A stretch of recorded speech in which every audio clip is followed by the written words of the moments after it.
when we collaborate together, we feel like we can get closer to what is honorable and right. And we really believe that there is a best way of doing things. Just first, really listen to understand.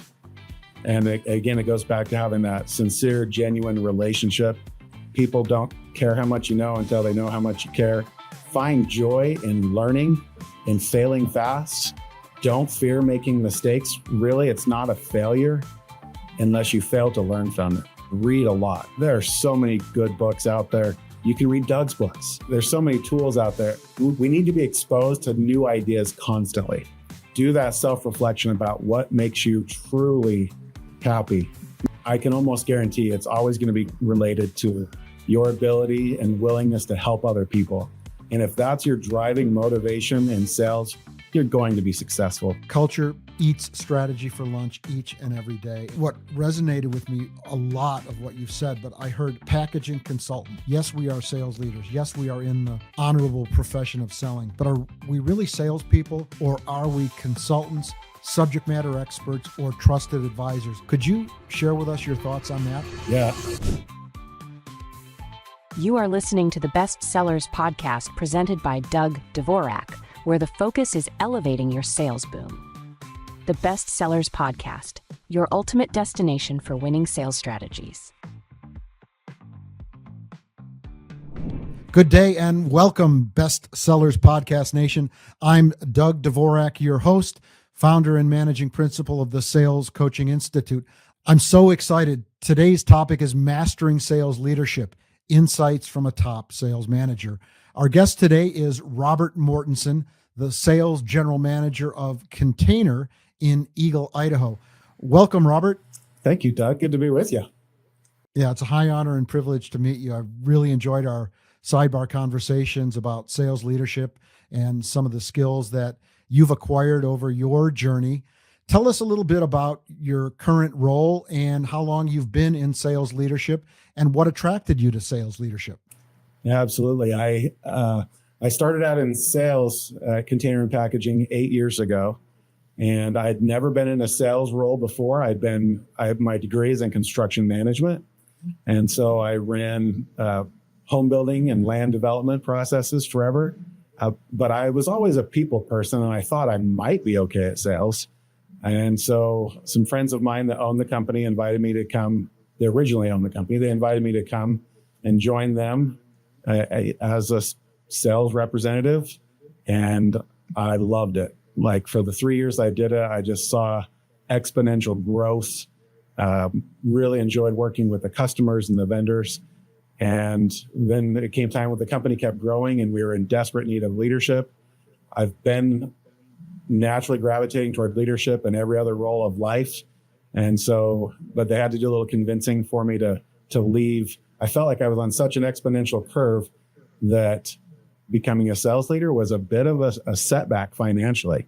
That was a lesser growth curve than I originally had. So they convinced me that my greatest joy and happiness is really in helping others.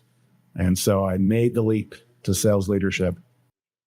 You bring up a great point. So you were a star sales performer and they needed a sales leader. And more often than not, when a company has a gap in sales leadership, what do? They promote their best sales rep. And sometimes that doesn't work out. I'm glad it worked out for you. Excellent. Tell us a little bit about your best hiring practices for A-level talent. I ascribe to a hiring principle for sales leaders and salespeople is A's hire A's, B's hire C's, and C's put you out of business. What are some of the best hiring practices at Container that you're employing and deploying to find A-level talent? Yeah, you're right. We do tend to hire in our own image.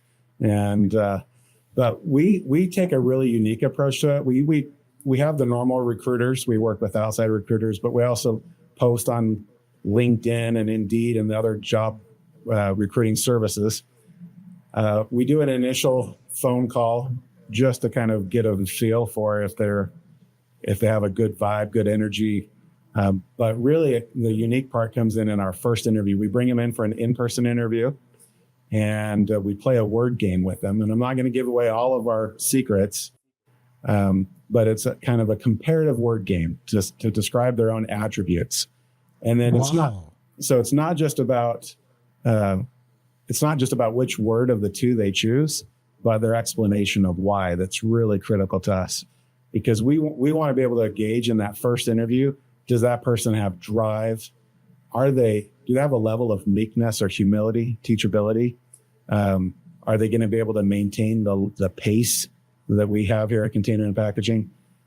So we're trying to really vet those things out as quickly as possible. But it's usually an hour-long, really fun, interactive interview. And it always surprises people. People always come away saying, I've never had an interview like that. And then if we felt really good about them, we'll bring them back for a second in-person interview. And in that interview, we talk about idioms. So phrases that we use commonly in the English language. Like one of them, for instance, is like, a leopard can never change its spots. And then we ask, do you agree or disagree? Why or why not? And then those explanations are really fascinating, because then we can really see what character, what attributes does this person have?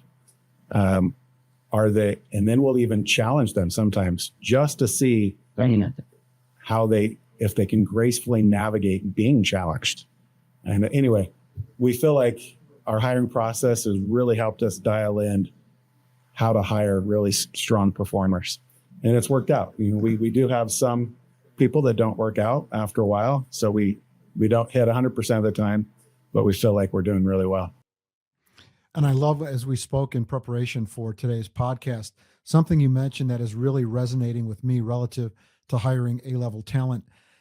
You said if they have a nimble mind and can they develop creative solutions. Can you expound upon that a little bit? I love that. Yeah. So nimbility, we even coined our own term, nimbility. We like to make our own words. But really do they have the ability to move quickly off of, maybe they have their own mindset about something. Can they get off that quickly? And with customers all the time, they need the ability to adapt and be nimble in their relationship.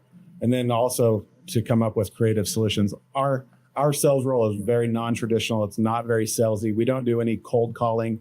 You can if you want to, but not required here. We have enough inbound leads coming.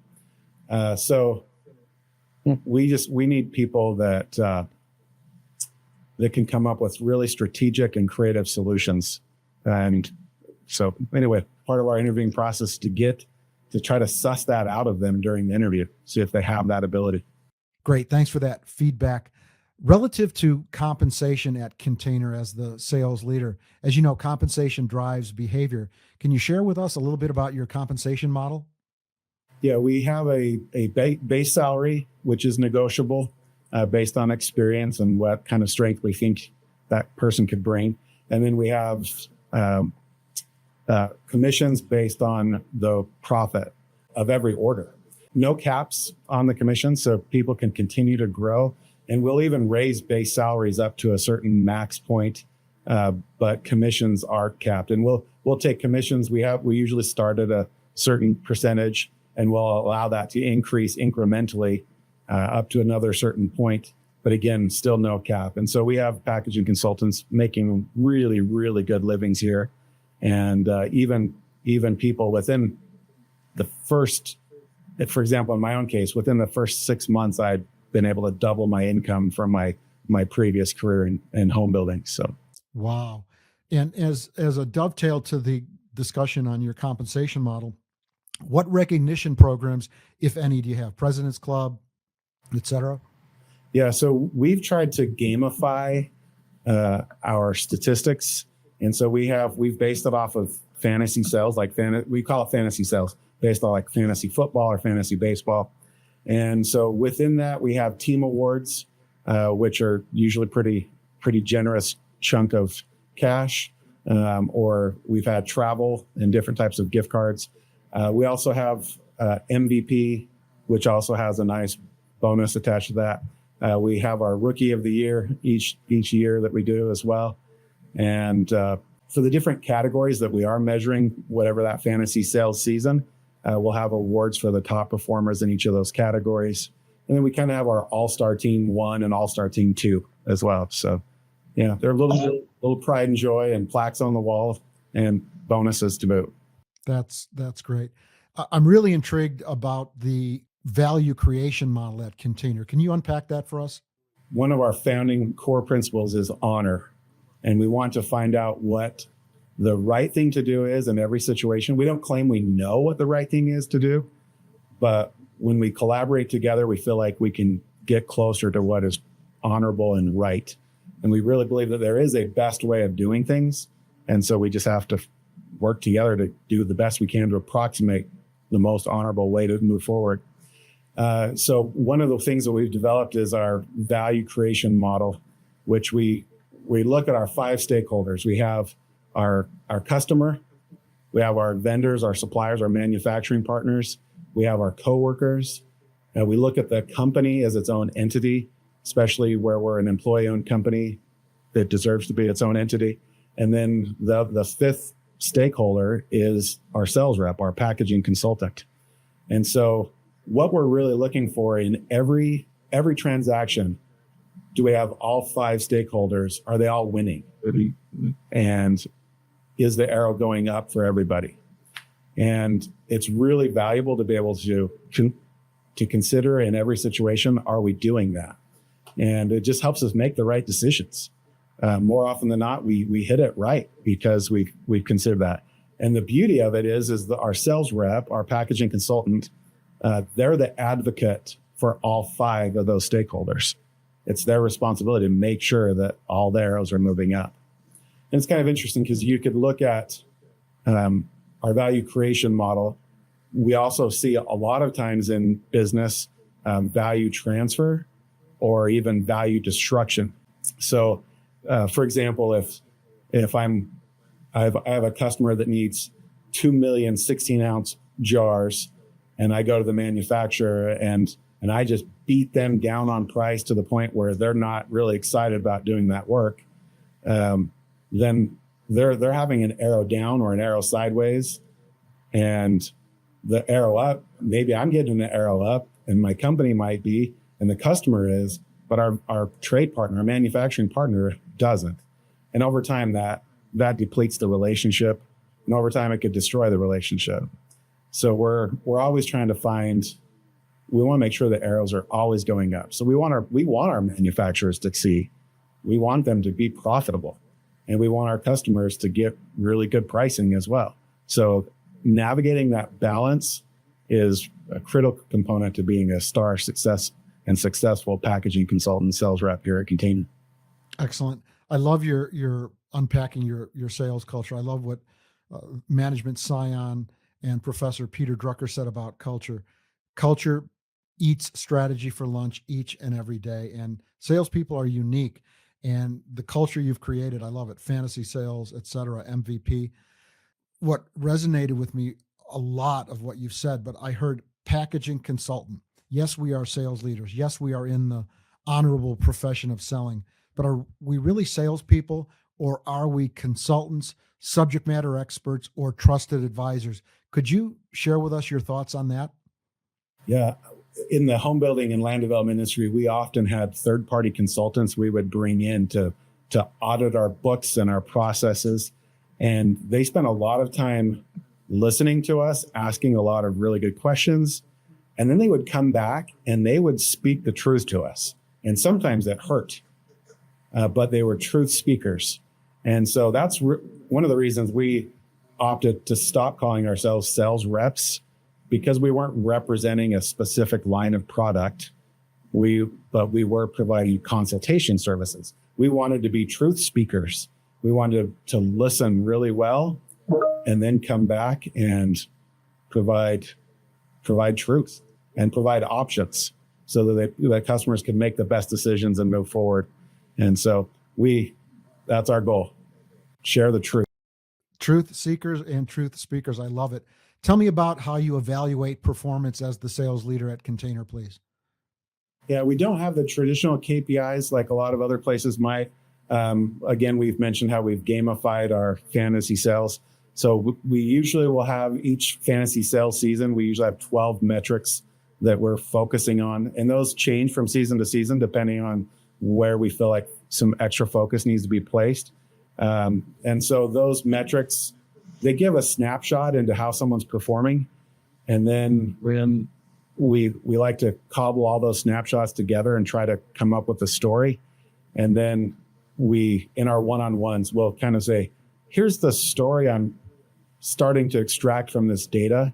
Is that story true? Am I on the right track? Like, how do you see it? And it usually will open up the door to the packaging consultants. Yeah, that story is right. I'm dealing with whatever stuff in life, or I've been having these challenges, and it just opens people right up. So again, we want to have that relationship of trust and genuine concern for our consultants, so that they feel free to be vulnerable and open up about whatever challenges they're facing, because we really care that they grow and that they're successful. So, excellent, thank you. Now, transitioning into specific sales leadership skills that you've acquired, harvested. Can you share with us your sales leadership philosophy? And then as a subset, what are some sales leadership skills you could impart with our listeners, please? yeah, so I think for me, and maybe it goes back to 7 Habits and How to Win and Friends and Influence People. Maybe it goes back to some of those old tried and true things, but really just first, really listen to understand. Just such a critical skill. I still feel like I'm not great at it, but I'm finding that I'm continually improving. And again, it goes back to having that sincere, genuine relationship. People don't care how much you know until they know how much you care.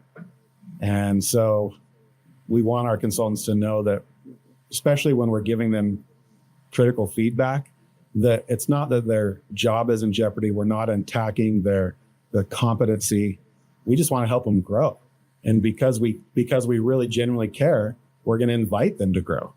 And if we weren't inviting them to grow, we don't really care. And so we like to boldly invite change and improvement and boldly give feedback, but certainly in a way that can be received and accepted and improved upon.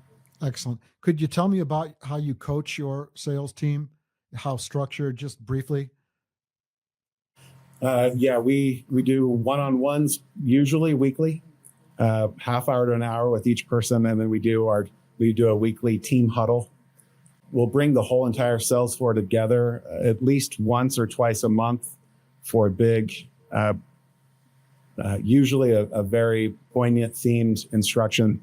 And obviously we have internal blogs and other things just to share information. And yeah, that's primarily it. Excellent. So you're in the container and packaging industry. I'm a speaker, trainer, and coach. That's our primary business. But as you know, as we get into the next discussion, technology, we're all in IT, and that's a close second to our primary mission or charter. Now with the advent of AI, tell me a little bit about the technology stack, or how you use and leverage technology for lead generation, distribution, if you could, please. Yeah, we spend a lot of money with Google and Bing and that search engine optimization. We have a third-party consultant that runs a lot of that, but we are constantly competing for AdWords. One of the challenges that we faced is we were kind of an early adopter of that. So in the early 2000s, we started doing this, and our market share continued to grow by double digits every year because we were early adopters and we were really good at it. Now, the really big wigs in the packaging industry have caught on, and they're competing with us for those AdWords now. So AdWord prices have exponentially gone up as well. So it's been harder and harder to compete in that space, but we're still doing it, and it's still driving plenty of leads our way. And then when it comes to other technology, we have a robust in-house developer team creating tools. Like we've tried a lot of the out-of-the-box solutions, and they just don't work for us. So we create our own. And it's been a lot of fun to actually be a part of creating tools that work for us. That's one of my favorite parts of my role, is creating technological tools, software tools that help us be way more efficient, super fast. And especially in the packaging world, part of the key is the ability to source products quickly. And so we've developed some really cool tools.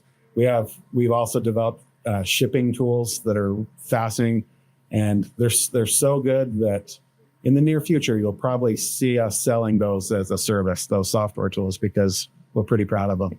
Excellent. There's an old adage I love in sales: experience is a great teacher, but the tuition's too high. Can you share any of your experience or recommendations for individuals in sales and for sales leaders? Yeah, I would say find joy in learning and failing fast. Don't fear making mistakes. Really, it's not a failure unless you fail to learn from it. So we really embrace the scientific method here. We want to experiment, evaluate how that experiment went, and then adapt and try the experiment and try a new tweak on the experiment. So we love to do that. Other big thing I would recommend for anyone in sales or any type of leadership is read a lot. There are so many good books out there. You can read Doug's books. There's so many tools out there. We need to be exposed to new ideas constantly. And it helps us, what I was talking about earlier about finding what is true and right and honorable. I believe in strong ways that it comes through reading and having discussions about what we're reading is where we start to get closer and closer what is true and right and best. And so we have 200 plus books in our company library and an Audible account that everyone can use because we want everyone reading and discussing what they're reading constantly so we can talk about those ideas. We even have books, fantasy books, like Brandon Sanderson is one of our favorite authors. He has a series called the book is called The Way of Kings. It's the Stormlight Archive. And you're like, why would you be reading fantasy books in a corporation? It just seems so weird. But when it comes to leadership and how one comes into power and influence, his books capture it really, really well. It makes for a lot of really healthy discussions about positional power versus earned power and influence. And so we love it. Read a lot. So that's what I would recommend to anyone in sales and new leadership. And I loved one of the thoughts you shared with me the other day. And, another Dougism, who you are speaks so loudly. Of course, I can't hear what you're saying. And mirroring that to your observation, the best salespeople are those with a sincere desire to help another person. Customers can feel that in your countenance. They can sense it in the tone of your voice and even in the way you write your emails and text messages. That is awesome. Is there anything else as it relates to recommendations or ideas for sales people or sales leaders? Read a lot, just coming from a place of mutual value creation, honesty, trust. You don't have to justify ethical behavior. Just be a good person. What are some of the rewards of sales leadership that you've experienced, Robert? Yeah, I think the biggest rewards is, again, coming back to, I was reluctant to go into sales leadership because I was enjoying my financial commissions. I saw them rising so quickly. But when I took a hard self-reflection and considered what really makes me the happiest in life, and it really came down to helping other people. Like, it's just like you have a neighbor that needs some help. You go help them, and it makes you feel good. And when you have a new packaging consultant and they're trying to learn the ropes, spending time with them, training them, teaching them the work-life hacks, it's really fun to see that light click on in their eyes. It's fun to see them land that first truckload of glass jars, and they ship it halfway across the country, and they're just so excited they shipped a truckload. It's really fun to be able to see them succeed. And it's been challenging because it was easy when I was a sales rep myself, measuring my success. And being in sales leadership, it's not always as tangible and visible on a graph what your success looks like. And so really it comes through those experiences one-on-one with people as you see them start to succeed, as you see their mindset shift when they go from having a fixed mindset to a growth mindset. And you see the natural we believe that our profitability as a company is a natural result of us striving to be good people. Sure. And so it's fun to see when that really takes off. And everybody comes with some of their own biases or life experiences where maybe they haven't fully bought into what our core values are. But as we talk and have conversations and read those books, you see that mindset shift to that growth mindedness and to that longing to really help other people. And it just makes all the difference in the world. So, Robert, thank you. Great conversation, great content. I am inspired, as I know our listeners will be. What one big idea, thought would you share as we close today's podcast for sales leaders? Yeah, I would say do that self-reflection about what makes you truly happy, not fleeting happiness, but truly happy. And I can almost guarantee it's always going to be related to your ability and willingness to help other people. And if that's your driving motivation in sales, you're going to be successful. People can feel that. They'll feel that. It'll resonate in your tone and your voice.